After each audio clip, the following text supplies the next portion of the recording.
Hey everyone, glad to have you in the hub today. I hope you're having a great time. If you're hanging out in person, man, I hope somebody's told a joke and someone brought some food.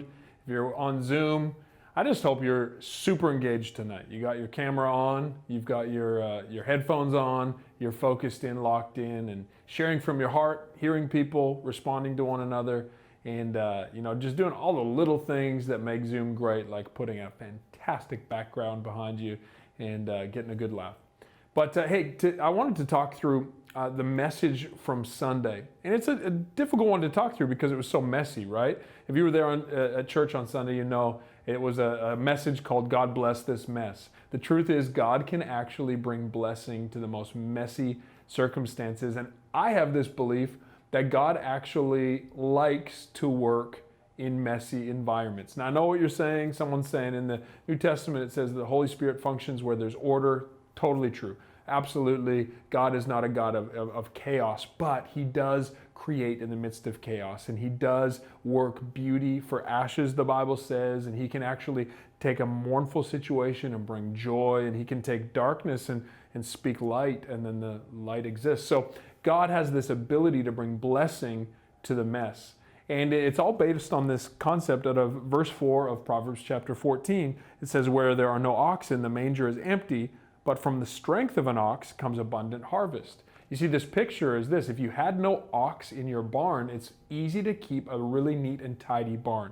It's actually, well, you could have an immaculate barn if there's no animals there. But it's the animals and the work that they do that actually produces the harvest. And so we have to be willing to engage in a little bit of mess if we want to experience the blessing. And as a church, I think this is so relevant because it would be easy for us, if we're not careful, to get so organized and controlling that we never actually get anything done. Like to create a church environment that's just for us, and it caters to all of our preferences, and it caters to everything that we already think, and it speaks into our own preconceived notions. It never challenges us and never forces us to think differently. It would be so neat, clean, and tidy, we just wouldn't get anything done. We wouldn't actually grow and be the church God has called us to be. Because relationship is messy, and confronting the things in our life that needs to change, that's messy. And making decisions that cause sacrifice can be messy.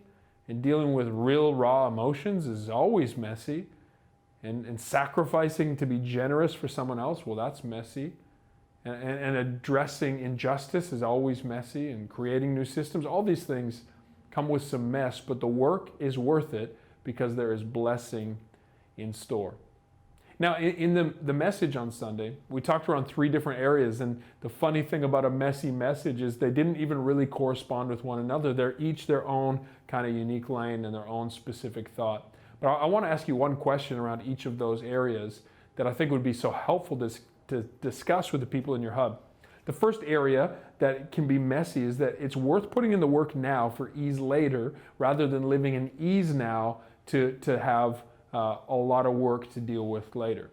It's a hard thing to choose to delay gratification, to say I will take the payout later and I'll be willing to put the work in now. But there is something wise about that way of living life. And the one verse I just want to highlight in that is this. It says, a mocker, verse 6, a mocker seeks wisdom and finds none, but knowledge comes easily to the discerning.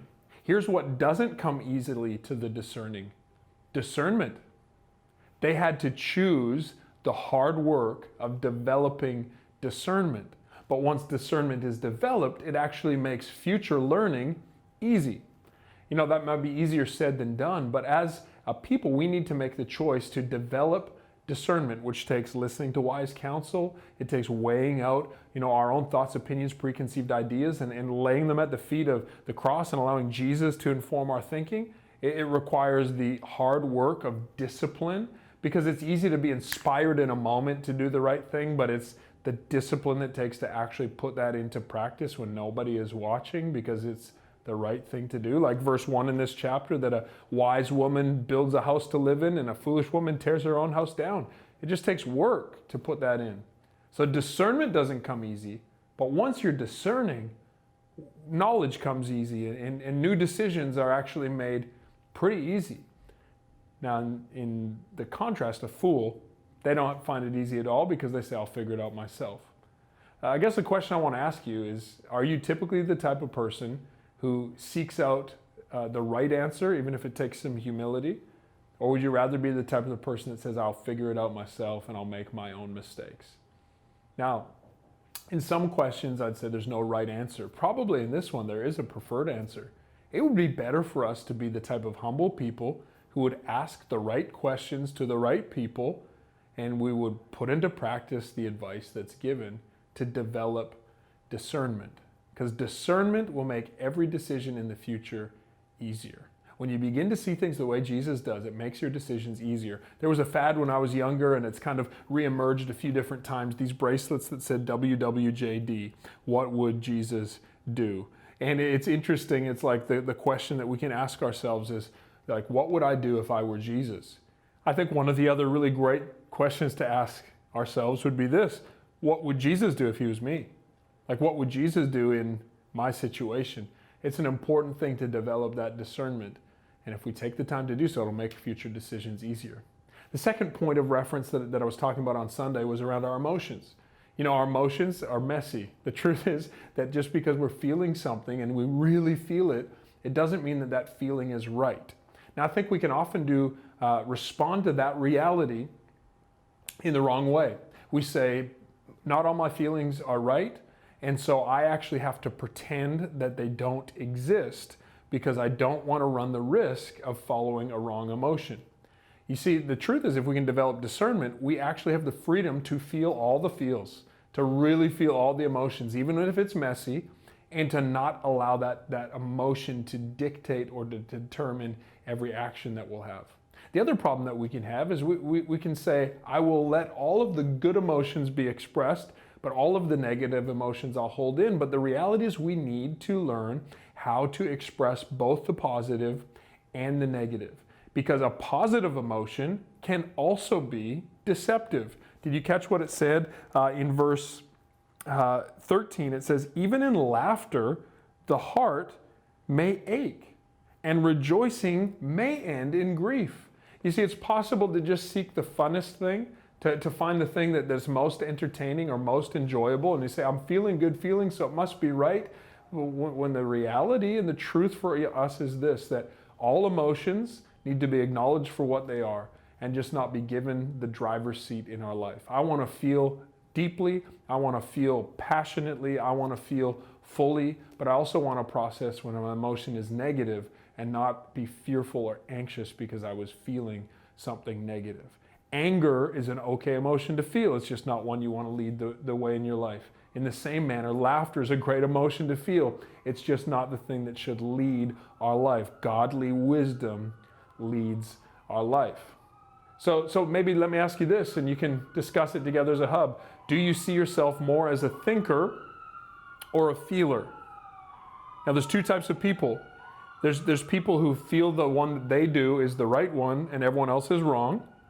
And then there's other people who wish that they were the other, like a feeler who wishes they were a thinker, or a thinker who wishes they were a feeler, or there's those who think that their own opinion is the only right way. So I want to ask you, whatever it is, whether you're a thinker or a feeler, share that with one another, but then recognize that there's strengths to both, and a wise person fully feels, fully thinks, but then makes a decision based on their conviction, not just their opinion or just their feeling. I hope that makes sense. The third area was this, around the need for new systems. We do need new systems. We do need to acknowledge the brokenness of some of the systems that exist in our world, but then also take action steps to create new ones.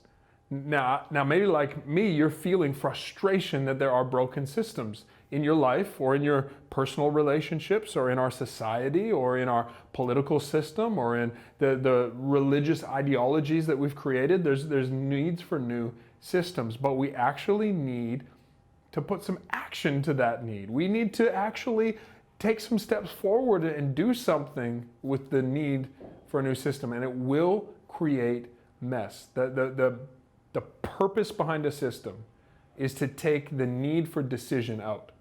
When you have a system that you trust or that works, you just keep working that system. And politically, religiously, sociologically, in every way, we've got these systems that guide us.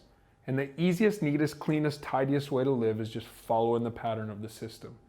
But I want to challenge us. Why don't we stop and really look at the things that we do, really look at the motives that we have and say, just because it's neat and tidy and easy to go with the flow, am I happy with where this is leading me? Am I okay with what this system is building into my life? Like the first verse there, that a wise woman builds a house and a foolish woman tears her house down. We need to actually live in the systems that our actions reinforce. We need to be citizens of the systems that we've chosen to propagate and to build up. And so why don't we address some systems that maybe need to change and then put some action to it? A real simple way would be this. It says here in verse 20, the poor are shunned even by their neighbors, and the rich have many friends. But it's a sin to despise your neighbor. And it's a blessing to be kind to those who are in need. Like that really simple thing is that there are systems in our life that help us determine who we're going to be kind to and who we're going to push to the side. We need to think differently about our friendships. We need to think differently about the kindness that we extend. Let's actually look for those that we wouldn't naturally express kindness to and make some steps to show kindness to them. And let's naturally think of those that perhaps we would be distant from and choose to draw them near. I believe it would be the heart of God. All of these things will create mess. Dealing with emotion is messy. Putting hard work in now is messy. And new systems, so super messy, but God can bless this mess. And so maybe today, let's ask ourselves the question and be responsive around that thing. Who in my life am I not extending kindness to that I could? And if you would share that boldly even with the people in this hub, I'm telling you the accountability that would be established in your life would lead towards incredible productivity and fruit. I love you guys so much. I hope you have a great hub. Now turn this part of the hub off and get talking. That's what it's all about.